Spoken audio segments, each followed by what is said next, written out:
Jon Gruden to Florida. The Gruden rumors just will not go away. Locked On SEC starts right now.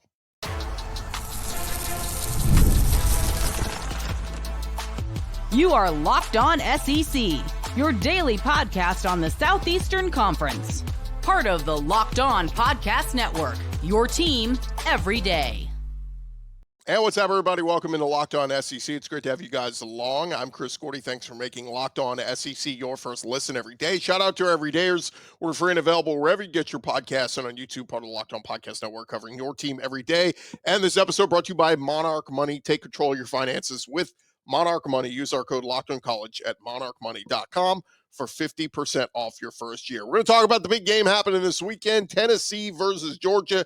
Eric Cain is going to stop by from Locked On Vols. But first, let's get to the biggest news of the day. We got to start over with Jon Gruden, the name that will just never go away for SEC football fans. Well, his name was being bandied about a couple weeks ago when he had said, speaking to some college football folks, saying he would love to coach again and would love to coach in the SEC. In fact, he said he would die to coach in the SEC. And those words have sparked a lot of speculation across the SEC on if Jon Gruden were to take a coaching job next year in the SEC, where would it be? Would it be Arkansas if they move on from Sam Pittman? Could it be, I don't know, Auburn if a change was made there with Hugh Freeze? Of course, that's looking pretty good right now. But the latest school is the Florida Gators, with speculation around the Gators and Billy Napier after he lost to South Florida at home on Saturday night. And Frank Frangie, who does radio down in Jacksonville, 1010XL, put out there that he said, quote, if Billy Napier were to get fired at Florida, and I think he is going to, Jon Gruden will be in play for that job. Doesn't mean he'll get it, but I think Jon Gruden has had conversations in the past with people who care about Florida's interest.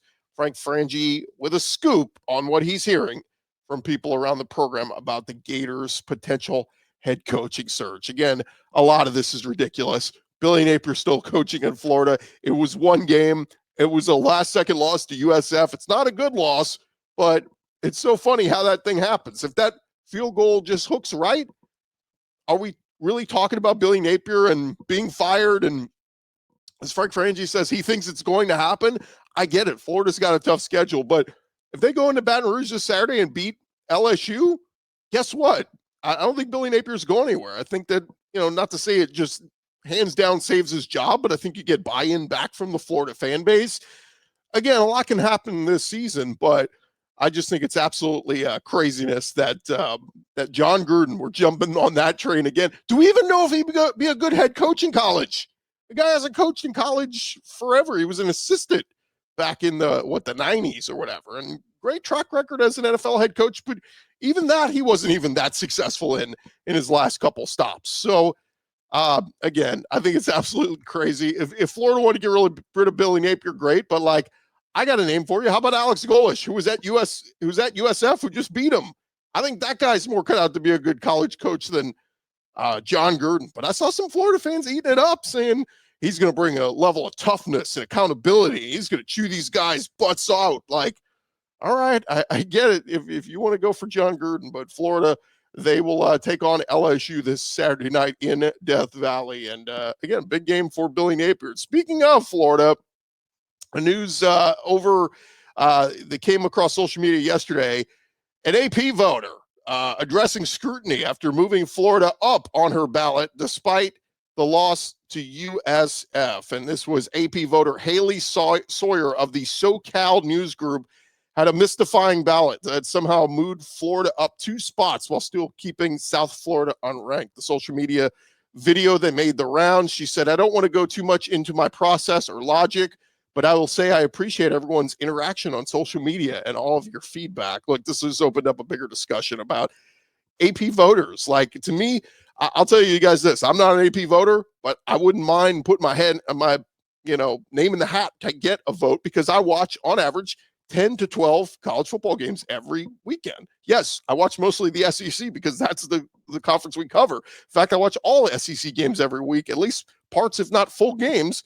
And I also check out some of the other big games around the country as well. It's some of those late night West Coast games as well. I watch a ton of college football. Some of these other writers, if you're on a beat for a certain team, like she is, say she's covering USC, you're at the stadium all day. You're watching USC and that's it. How many other games are you checking out? And yet on Saturday morning, it's your duty to go in there and cast a ballot ranking all these other teams. Majority you didn't watch. Again, it's brought up a lot of conversations about the legitimacy of the AP ballot. Should we still do it? Should it still exist? I get it, but I do think it is your job and your duty. If you're going to hold one of those votes, take it seriously and do the research, do the job. That's what it calls you for. All right, a few other tidbits here. Over at LSU, they lost a piece of their defensive line for the season. Sadir Mitchell, no longer with the program. He was transferred from Texas, did not see any snaps on the D-line during LSU's first 2 games against Clemson and Louisiana Tech. So he is donezo. According to reports, he is currently not listed on LSU's official online roster, and he is on his way out.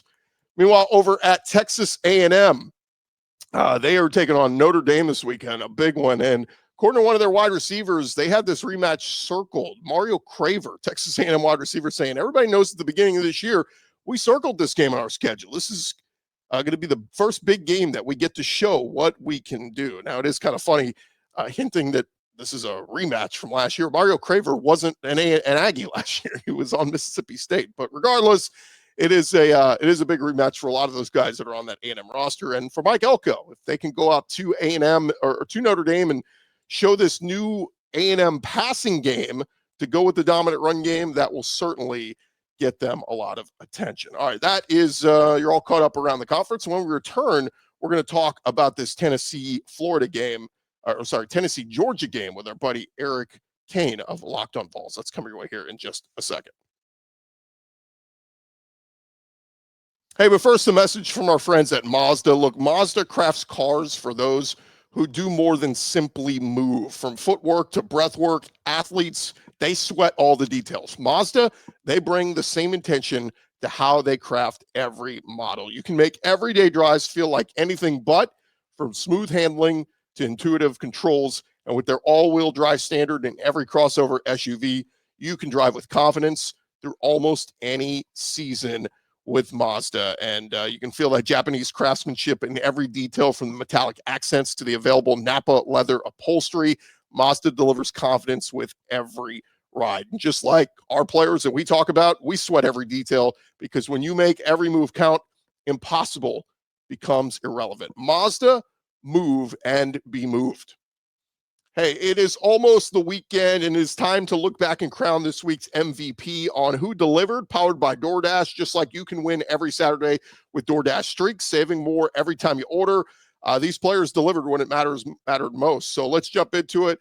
We're going with Oklahoma's Jon Napier. He delivered in a big way after Michigan made it a one-score game in the third quarter. Jon Napier led a 51-yard touchdown drive. He had a 10-yard touchdown run to put a cap on it to put OU back up 2 scores. When the pressure was on, Jon Napier came through. No hesitation, no delay. And if you've been watching week after week, his performance, not a fluke. He does this week in and week out. And just like Napier delivers for Oklahoma, DoorDash delivers your Saturdays. With DoorDash Streaks, you save every Saturday you order. Stack it up all season, and you can save up to $250, including $100 in DoorDash credits. Order this Saturday. Keep the streak alive. Fuel your game day only with DoorDash. Terms apply. Promo period ending 11/18. Right along here, Locked On SEC, and previewing one of the biggest matchups in the SEC this weekend. That is the Tennessee Vols hosting the Georgia Bulldogs. Massive, massive game for both teams, really, as we get going here. And join us to help us break it down, our buddy Eric Cain from Locked On Vols. Eric, welcome in, man. Give us a little bit of an assessment from the Vols angle of where you've been these first 2 weeks. A really nice week 1 win over Syracuse, beat up an inferior opponent this past week. And then kind of assess where Joey Aguilar is, because I think he's surprised a lot of us so far. Yeah, he surprised me. I thought he would be good, especially these first 2 weeks, right? I didn't think he'd be this good. I'm pleasantly surprised, and I fully recognize Georgia's defense is going to be an animal, right? He's never seen a defense like that. So I just think his ability to – I mean, you can tell he's played a lot of football, right? He hasn't played at this level a lot, but he's played a lot of football, and just takes what the defense gives him. Sometimes he tucks it and runs. He works through his progression. If it's not there, he'll dump it off. I mean, he doesn't take many sacks. Has great escapability. So I've been really impressed with him. He's only put the ball in harm's way maybe one time in 2 games. I'm intrigued to see if that holds up against Georgia. That was, interceptions was kind of his thing coming into this thing. So I've been really impressed with Joey Aguilar. I'm excited to see how he plays against Georgia. So far, I mean, I think there's been a lot to be excited about. I think the offense has been fun. Tennessee's connected on some deep plays down the field. That deep ball from Joey Aguilar, that was something that was advertised coming in, and that's been fun. It doesn't look like Joe Milton's, don't get me wrong, but the difference in Milton's and Nico's are these are, so far, they've been completed, which has been really, really fun for Tennessee fans. Run game's been great. New offensive line. Not even David Sanders Jr. hadn't even played yet, right? He might be ready to go this week. We'll see. Offensive lines looks really good. It's going to be a test against Georgia. Defensively, it's interesting. They give up 4 touchdowns against Syracuse, which I don't think anybody thought was going to happen. Still forced 2 turnovers, had to scoop and score touchdown, had five sacks in that game. And I think maybe, especially because they're beat up a little bit at defensive tackle and at corner, your top 2 corners are out, All-American Jamal McCoy being one of them. I think you might see that a little bit from the defense this year. Still really good unit, still deep up front, deep in the middle layer, pretty strong at corner even with these backups. You might see them giving up a few but still making those impact plays. I think we saw a little bit of that in the Syracuse game. I mean, they did everything they were supposed to do against ETSU. So 1 touchdown they gave up, it's because Tennessee's offense fumbled at the 10-yard line, actually, and it was a short field. So anyway, been really good. I know I'm kind of long-winded here. It's been good so far, but I think everybody knows what's coming up, and it's a series you haven't won in quite some time. It's a game in the series you haven't won in quite some time, and it's a different caliber of team that you've seen so far. I want to go back real quick to Aguilar. What have they said about? I mean, he or Heupel or whoever. What have they said about how he's been able to make this transition so well? Because again, I said it in the summer, I give Josh Heupel the benefit of the doubt. He's done it with so many different quarterbacks. He's borderline a quarterback guru and how he has worked with quarterbacks. But how have they settled him in? I mean, did he learn the playbook very quickly? Like, how does this happen? Well, I think for the most part, again, he's played a lot of football. A lot of the times it's, guys in the transfer portal all the time. You see it in the NFL going from team to team in free agency.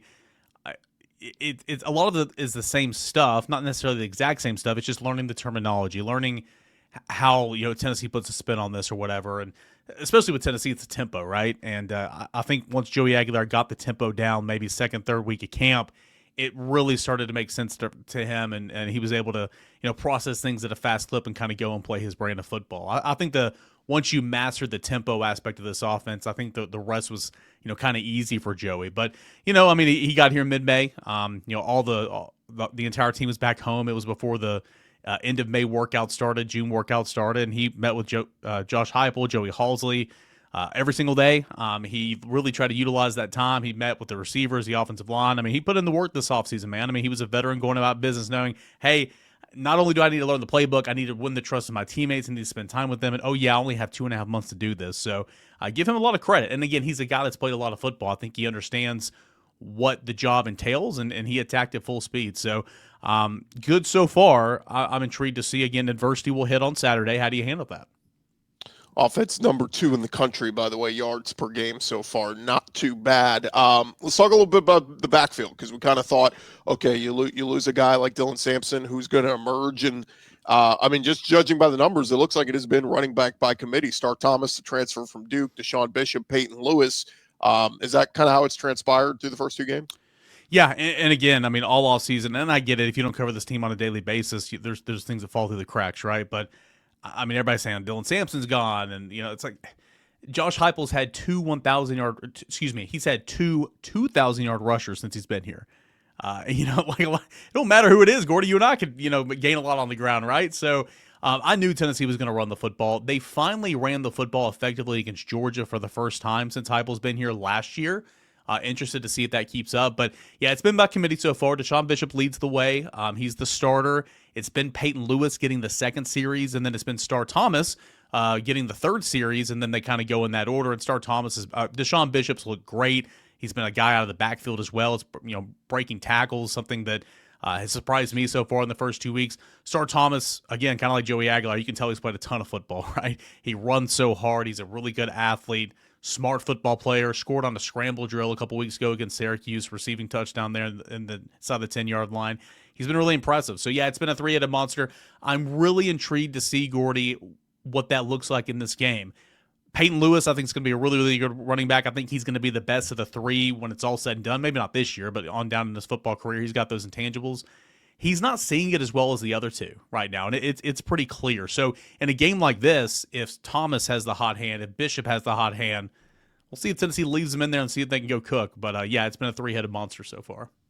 Star Thomas averaging 6.7 yards a carry. Deshaun Bishop 10.7 yards per carry. Again, take into account who they've played. But how about receiver? Because a lot was made. You lose Chaz Nimrod, you lose Squirrel White, you lose all these different pieces, Brew McCoy, all these other guys who've come and gone over the last 2 years. But Chris Brazzell was the transfer from Tulane last year, maybe underachieved a little bit from what people thought you were getting.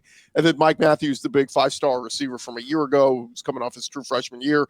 Braylon Staley kind of emerging as well. So talk a little bit about this receiving corps. Really like the talent. I mean, the talent's good. Those three you just mentioned, Travis Smith, Redarius Jackson behind those guys, Joe Kim Dotson. I mean, only 7 scholarship wide receivers. Like the talent.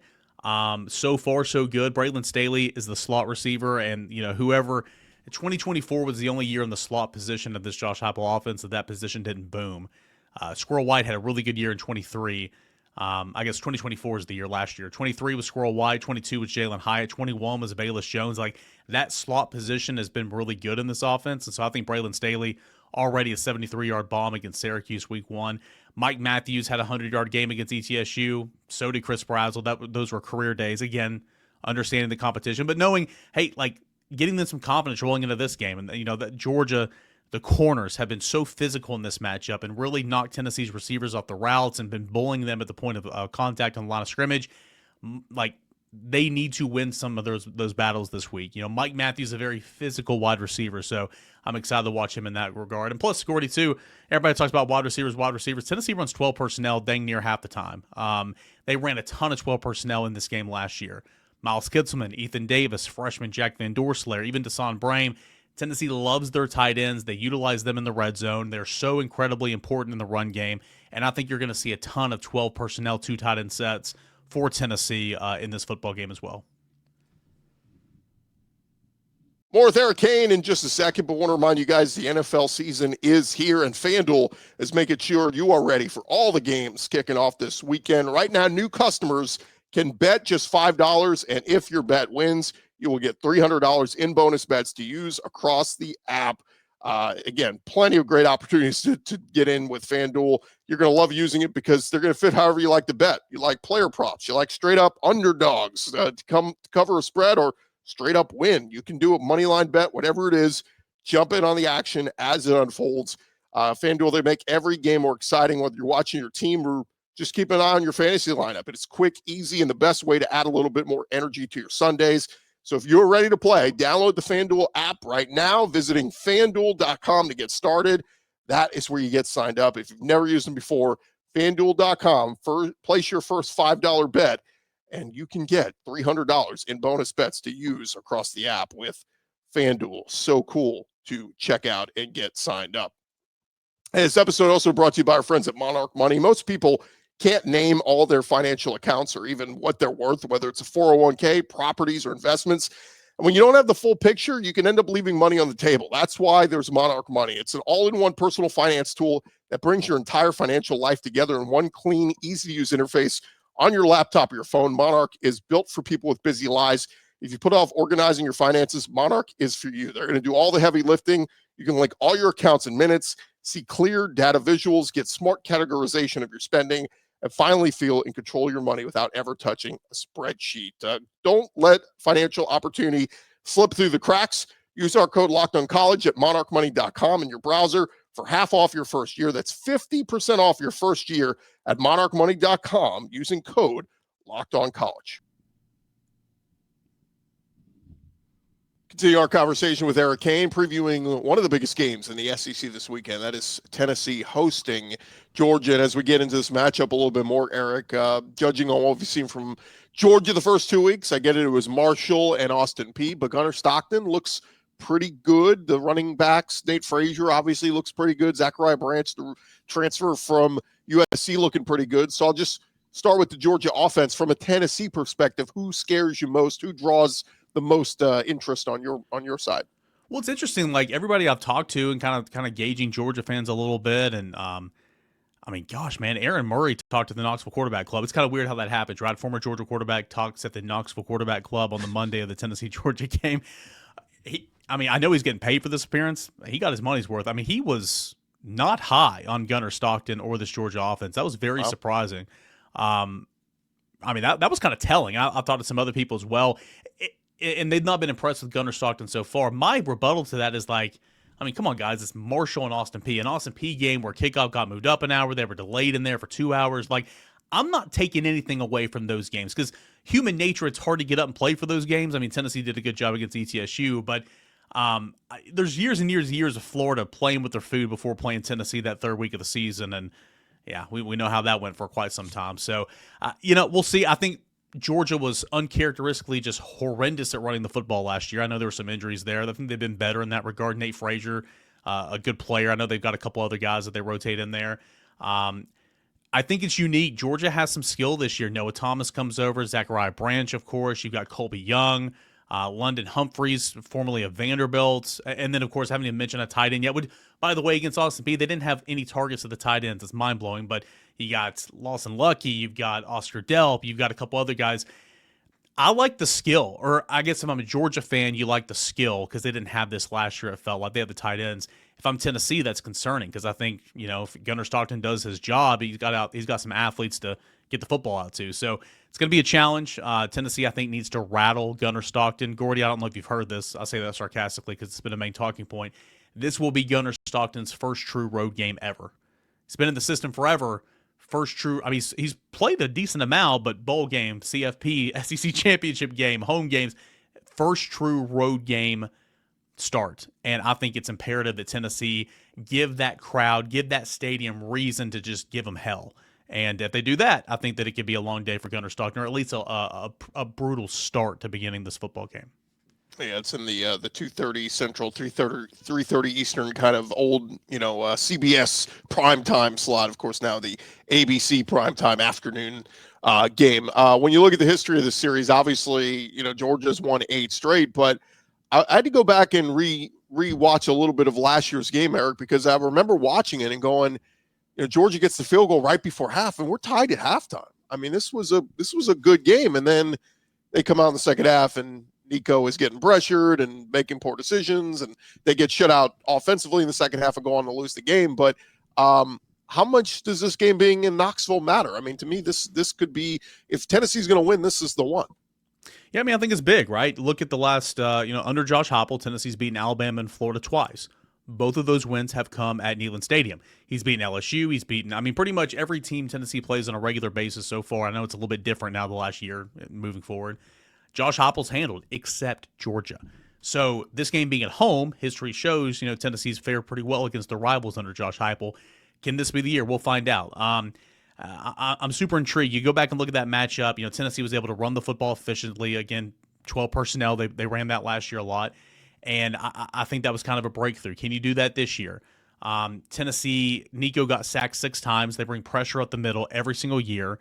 Guard, center guard. The availability of David Sanders is going to play a role into that because if David Sanders plays, by the way, true freshman starting first game against Georgia, that's tough. But if he plays, that'll bump Jesse Perry back down to a guard spot. So we'll see. But, they brought pressure up the middle.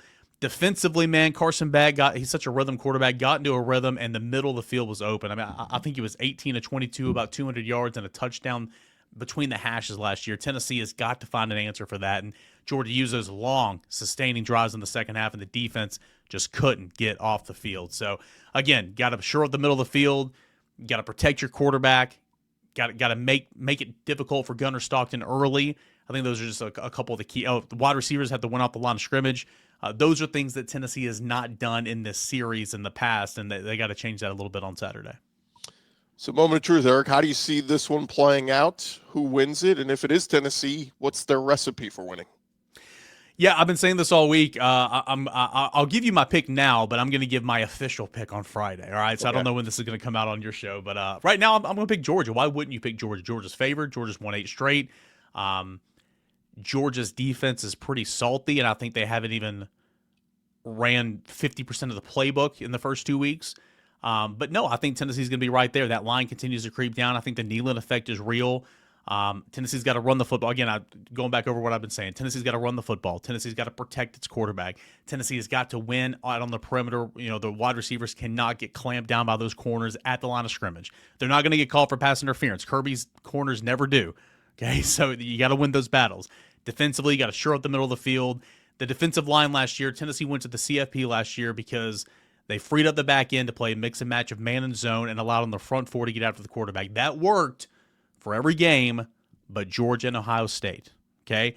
You got to mix it up for Tim Banks. You got to put pressure on Gunner Stockton. Again, I think those are a couple of the keys. And this football game, I think it's going to be close. I think it's going to be a really good game. I do. Right now, I'm going to pick Georgia. But tune back into Locked On Vols on Friday. Plant the seed right here for me to flip it back over and go all Vols on Friday. Yeah, I'm going to make my pick on Friday too. I picked Georgia and LSU to play for the title in Atlanta, so I think they're the two best teams. And I think you're a great point. I think Georgia, if they're going to win this game, it's because their defense gets back to being that suffocating defense that just disrupts up front, which Kirby said was a mission for them, in the offseason. But I just look at the home field advantage, man. How many big upsets happened in the SEC last year because the home team was rocking and rolling. So I don't have the stat in front of me, and this is really bad. It's my job, but Tennessee has an incredible record at home, all these wins and one loss, and that one loss, Georgia, they're in this span. It was Georgia 2020, 23, 21 losses at home. So Tennessee's played very well at home. Can it beat Georgia? We'll find out. We will see. Eric, always appreciate the time, man. Thanks so much. Of course, Eric Cain, host of Locked On Vols. We'll talk again soon, man. Thanks, Chris. All right, thanks again to Eric Cain. That is going to do it for this edition of Locked On SEC. Thank you guys for making us your first listen every day. And hey, it's another big moment for Locked On college football fans. Locked On and Fire TV present College Football Kickoff, your ultimate college football weekly preview, only on Fire TV. I'm Chris Gordy. This has been Locked On SEC. Come on back and see us tomorrow.